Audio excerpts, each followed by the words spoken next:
Sláva Isusu Kristu, drahí bratia a sestry, drahí dobrodincovia našej novej internetovej platformy Dobrodinec online na Slovensku pre grécko-katolíkov. Naozaj vám chcem od srdca poďakovať za celú našu cirkev, za tie dobrodinecké príspevky, ktoré dávate na tejto platforme, za každú jednu farnosť.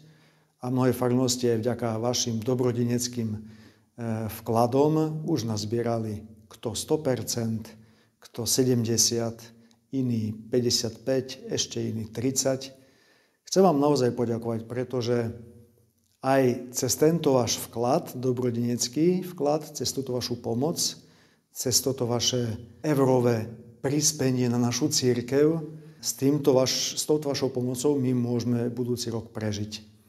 A chcem vás uistiť v našich modlitbách, pretože každú tretiu nedeľu v Prešove v katedrálnom chráme sv. Jána Krstiteľa je za vás, drahí dobrodinci, o 10. hodine slúžená liturgia. Spoločne to zvládneme, spoločne môžeme tvoriť našu spoločnú budúcnosť. Srdečná vám vďaka.